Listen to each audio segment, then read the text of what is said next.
Good afternoon everyone, my name is Lewis, welcome back to the channel. I hope I find you all in good health. Today I'm going to be talking about three albums that I've been listening to recently. I'm going to talk about each album in turn and why I would recommend them to you. So let's make a start. The first album today is a 1971 release by a pair of gentlemen called Antonio Carlos and Jocafi, and the album's entitled Mudai di Edia. Look at that cover. That's a lovely, lovely cover.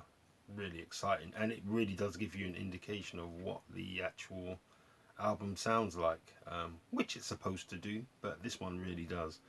Um, so, Mudai di Idea. Sorry for butchering the Portuguese there once again. I just assumed that meant something like music of India, something like that. But I've put it through the Google Translator and it's come up with I've changed my mind. Um, Hopefully that is correct, and if it isn't, could somebody in the comment section please correct me? Because I would really like to know what the actual title of this album is. I really, really like this album. I was going to insert three reallys in there, but I thought that would be overkill. So yeah, just rest assured that I really do like this one. And in just thinking about the album, it just puts a smile on my face. It's a cheeky, effervescent, fun piece of Brazilian psychedelic folk funk. Yeah, quite a mouthful, but I got through it. Um, this is for me very much at the intersection of Brazilian music, or Latin American sounds, where Elkin and Nelson are on one side and like the Brazilian band the Mutantes is on the other. So if you're familiar with either of those bands that I've mentioned, then you'll have a fair idea of what this one sounds like, and it's a very enjoyable ride. There are lively compositions with catchy Hammond organ and guitar riffs, combined with enjoyable yet slightly startling, no, not startling, but more jarring vocal projections. It's not going to be for everyone. I'm sure, yeah, if you like Brazilian music, you're probably going to like this. If you like psychedelic music, you're going to probably like this. And I'd certainly say that for the DJs out there, um, this might be one that you want to consider. I'm not a DJ, despite all my records. Yeah, I don't have a talent in that particular regard. But for those who are DJs, you might want to consider this strongly, because there's a lot of samples on here which can be used to liven up a party. The three tracks that I would recommend from this album would be Se Quiser Valeur. Oh, again, I should apologise for the embarrassing Portuguese translation or pronunciation on my part. It is a feature of the channel, so I do apologise. Hopefully, if you do come to hear this album, you recognise the tunes that I've mentioned. The second track would be Conceição da Praia and Hypnose. Thank goodness there was a title in there which I could pronounce without any real difficulty. Yeah, check this album out on one of the streaming sites. Have a listen to the three tracks that I've mentioned. Um, this is a really fun ride, and hopefully it'll appeal to you and will find a place in your collection. It's certainly got one in mine, hence it's in my hands. Yeah, an enjoyable ride, very much like this album, and I'm glad to revisit it after some time. So that's the first album. The second album today has a lot of meaning for me. It's a 2018 release, but it was originally pressed or recorded somewhere in 1966 to 69, and it's by an artist called Kalsoum. and the album's entitled Alf Layla Wa Layla. So there you go. Yeah. So just to give you a bit of background, just like when artists are given monikers beyond their actual name, you know that there's something special going on. So say for example, James Brown, the godfather of soul, the hardest working man in show business, soul brother number one. All those monikers are, they suit his character, it suits his ability and his body of work. With this particular lady here, I've got nothing but ultimate respect for. She goes under the moniker of the Mother of the Arabs, or the Star of the Orient. This is the legendary Egyptian singer Kalsoum. Now, as far as I can tell, with this particular piece of vinyl, it's just a mere section of a larger body of work. So this is just one suite of many. I wish I could provide more background information for this woman, but as you can see from the actual titles here, it's in Arabic script, so I've got no idea of how to translate that into English or vice versa. So yeah, I can only tell you about my actual experience with this album. Now, a bit of this is yeah, I have to give you some context to how I came to hear this album. Many decades ago, yes, I am that old to use decades. I took a trip to the Middle East. I was just curious about the area. I wanted to see it with my own eyes, and I took a trip to Jordan and Syria. And while there, I was on like a guided tour, and while there, we had like a lovely local. Um, well, how would I describe it? He was an interpreter. He was just trying to think of the best way to describe him. He was kind of like a person who would look after the foreigners there. So tour guide as such. He helped you to get from A to B and make sure you got there on time. A gentleman called Shabir, and we struck up an understanding. Yeah, and I kind of just told him, look, I want to see as much of the country as possible, even outside the context of the program which was put before us as tourists. I wanted to see a bit more. And yeah, he embraced the idea with open arms, and each day or each evening after the day's tour and festivities or whatever we were doing, he used to like knock for me at the hotel and say, yeah, we're going out, I'm going to show you something.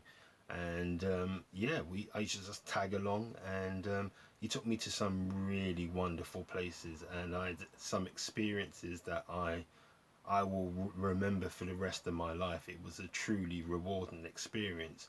But as we would go from A to B, he would have in his vehicle, his Jeep, a cassette on a constant loop, and I came to love it, and I was blown away by it. And I said to him, like, "What is this? What is this?" And he was trying his best to try and describe to me Kalsoum, but I couldn't really. Yeah, I you know, as you can expect, if you never heard the name before and you can't read Arabic script, you're kind of like stuck. And he knew after a while that me kind of pleading, subtly, that I was really enjoying it, and he couldn't get me a copy on CD. I think CDs were out then. Yeah, I don't think it was that long ago. And on the last day of the actual trip for me in Jordan and Syria, he handed over his personal cassette.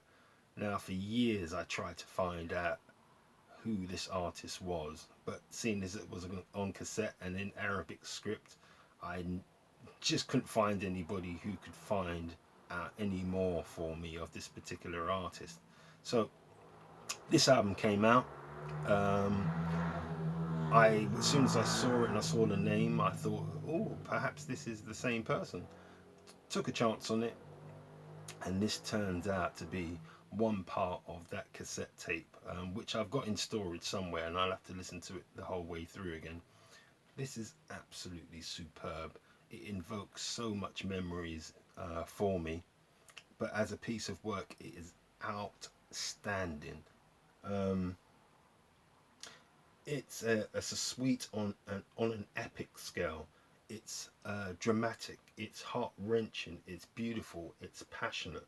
Um, this is a singer stroke performer who loves her people and loves the land where she came from. Hence why she's given the moniker of the Star of the Orient and the Mother of the Arabs. You can see why it fits once you listen to this body of work. Um, Now, what's quite unusual with this release, there was like another three or four, and I think they were the the complete works of what was on the cassette. But I only bought this one. This was the real highlight for me, and it's just what I think it's like about 30 minutes in length. This one, so it's telling. I'm not even sure what's going on in it. I think it's telling an epic tale or something like that. What's going on? But it's